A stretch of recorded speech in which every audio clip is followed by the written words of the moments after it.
Hello, you're watching Channel 1, and in this video I'm going to do an oil and filter change on a Honda Jazz. Now, I quite famously never wash or service my cars, but this belongs to a family member who is seriously ill, and they've asked me to look after it for them in this way. And I know this is all a little bit basic, but the first thing I'm going to do is lift the bonnet by pulling this little lever here down on the right hand side of the footwell, and then just off center on the bonnet itself there is a little lever again which you need to pull up, and then you can raise the bonnet, and on the right hand side there is this stick thing that supports the bonnet while it's up, and it's just held in that little white receptacle down there. Here, circled in red, is the actual engine oil dipstick, and as I pull it out and show you, the level looks pretty good, and the oil doesn't look too bad a condition either. I'd certainly carry on using it if it was my car. And you don't need to do this before you change the oil on your car. It's just showing you what condition this car is in at the present. Of course, you're going to need some oil and a filter. I've just got some fairly generic brand stuff from the motor factors, 0820 in this instance for the oil, but make sure you check your owner's handbook for whatever your car requires. Then there's a bunch of tools you're going to need to undertake the job. Not too many, to be honest. A jack, of course, for getting under the car. I've got an axle stand there, but I don't end up using it because the trolley jack takes up too much space. A 17mm socket and wrench, or a 17mm spanner will work just as well. A method for releasing the oil filter. I've got some oil filter pliers there, but there are straps and chains, or if you're particularly strong you might be able to do it by hand. A bowl for catching all the oil in, a cloth and a degreaser spray just for mopping up afterwards, and a funnel to help pouring the oil in. And the first part of the job really is to get the engine oil quite warm. On these cars, the only indication of engine temperature you've got is this little light down here that is greeny blue, which comes on when the engine is cold, and it changes to red when the engine is too hot. There is no information in between, so I just leave the engine ticking over for about half an hour. And while the engine is warming up, I will just show you the rough location of the oil filter. That orange blurry bit is the top of the dipstick, and right at the bottom of the engine down there you can see the actual filter itself. And in the blink of an eye, pretty much half an hour has passed. The coolant temperature light has gone out a long time ago, and the engine does feel fairly warm. There is normally a mark on the body showing you where the jacking point is, but as I say, on this one, because it's got these sills on it, these sporty sills, sporty and a 1.4, yeah, you can't actually see the jacking point. You can make out here, this extra bit of metal is where the standard Honda jack would go. So I'm just going to look a bit further back, and there's a big chassis beam here, this big one, and as I work back there's a nice point, it joins the chassis member that goes the length of the car, so I'm going to get my jack right about under there. So with the car now jacked up, you can see that just back there, down. It's time to find the sump bolt. Now, you've actually got to follow this along, and it is right at the back. Here. That little item just there. Now this is the first time I've seen this on a car. Honda have actually got embossed on the sump engine oil and an arrow pointing to where the sump plug actually is. Now this is where you're going to need your 17mm socket or spanner, attach it onto the sump bolt, and I am coming from the front of the car, so I need to turn it clockwise to undo it. And when that is done, all the oil will flow out beautifully. When the oil has stopped pouring out, and you're down to just little drips like that, you pretty much know you've got everything out of the engine. Here we have the sump bolt, and you can see a lighter coloured ring around the clamping surface of it, which is actually an aluminium washer, and they're generally required to be replaced every time you do an oil change. Historically, I've never really bothered, but in this instance I do have a copper washer, which is close enough in size. I certainly know it will do the job, so I replace it with that. And then it's just a matter of reinstalling the sump bolt. If you want it to be particularly careful, you can use the correct torque for this, but I'll just give it a good grunt. Now we're at that point, removing the oil filter, which if you shuffle under here, it is just there, quite close to the front of the car. And they've put a nice little cutout in the under tray, very well thought out by Honda. I think that shouldn't be too difficult to get off, but wouldn't be the first one that's got stuck.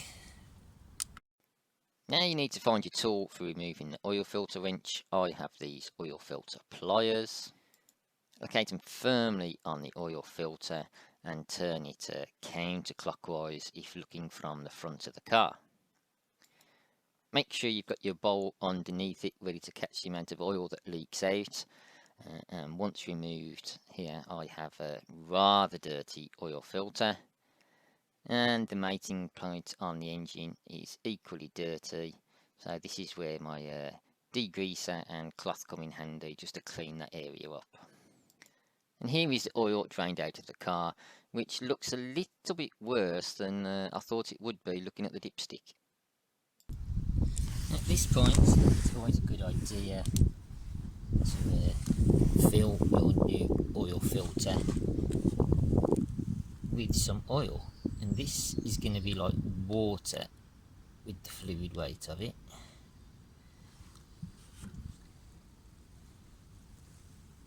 Pour some in, it fills up, and then it gets absorbed by the filter element, so it goes down a little bit.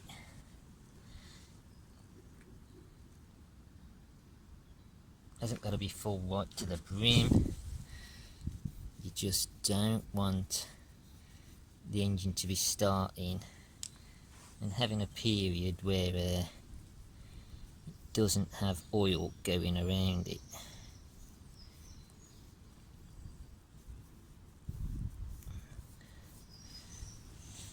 See that all that oil I put in, you can't actually see, but it's been soaked up by the filter completely. There's none in there.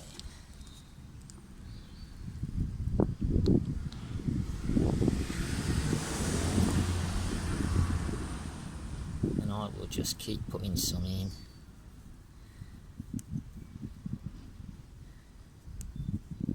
Rolling it around, making sure right from the top to the bottom of the filter it's fully soaked in oil. And there's also, as you might be able to see, or maybe not, some oil still in the bottom of the cartridge. It's not dry at the bottom of the cartridge. Then just rub some of the remaining oil around the lip to make sure it gives a good seal. and then we go and install it. And with the oil filter full of oil, just locate it on the thread back on the engine, spin it finger tight, and then just nip it up the final little bits with your oil filter wrench. Now, I've neglected to show you that I've removed the jack from under the car, so it's nice and level, ready for filling up with oil. And if you locate the oil filler cap, which I've marked here, turn it anti-clockwise, taking it out the way, and I generally put a funnel in, as I have done here, just to make it easier to fill up. Now, I've sourced this information for oil quantities in the engine, so I'm going to put in about 4 litres worth to start. Then, with the funnel in place, you just want to start pouring slowly the oil down into the engine.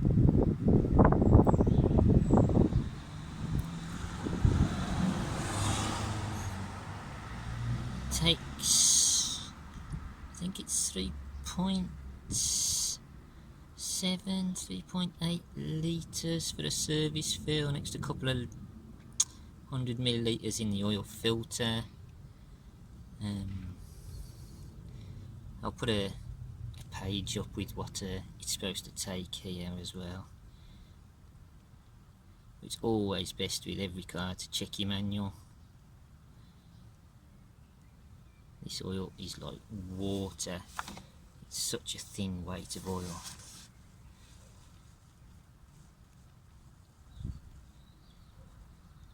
Because the numbers on oil correspond to how thick it is. The lower the number, the thinner it is. The higher the number, the thicker it is.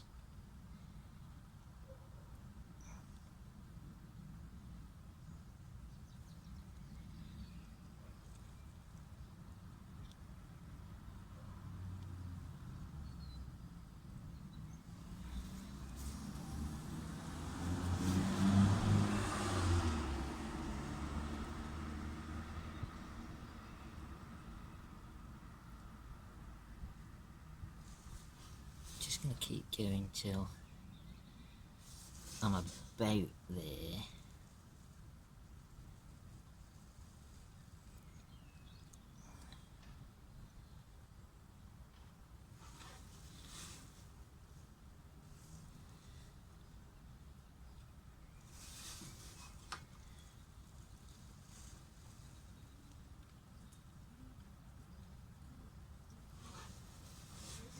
So I've got about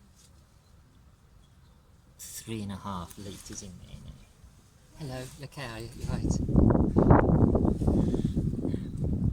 And I'm just going to pop the cap back on now.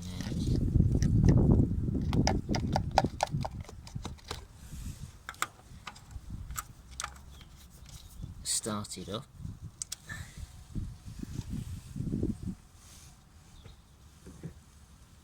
And then check the dipstick. And that amount doesn't look too bad on the dipstick, but remember, it hasn't been pumped round to the top of the engine yet. So I'm going to start the engine up and just get it to flow all around the engine bay. And with that done, sure enough, the oil level has dropped. So I'm just going to top up the oil and check it again. And while it's a bit difficult to see, it is pretty close now to the max level on the dipstick. So that for me is good enough. So it's just a matter of replacing the dipstick, putting the oil filler cap back on, and remembering after the next time I drive just to check the oil level again and top up if necessary. And with the bonnet closed, that really is job done. And the final, probably one of the most important things to do as well, is dispose of your oil properly, folks. I have this big can which all my old engine oils and fluids go into, and when it's full I take it down the local recycling centre or tip, or whatever you care to call it, and give it in there for them to dispose of properly.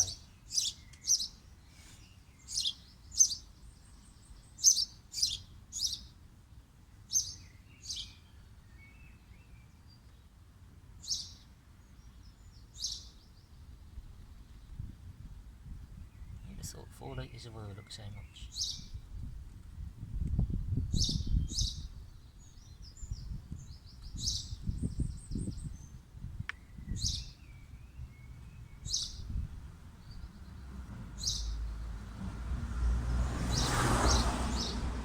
And all of that in the bottom there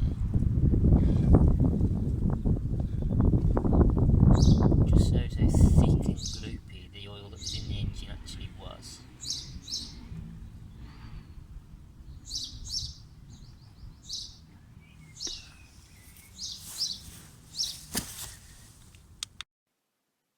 Thank you very much for watching. I hope this has been some use to you. If it has, do please hit the like button and subscribe to the channel. It puts a massive smile on my son's face every time he sees we've got a new subscriber. But whether you do or you don't, folks, I won't hold a grudge. Do stay safe, take care. Peace, everybody.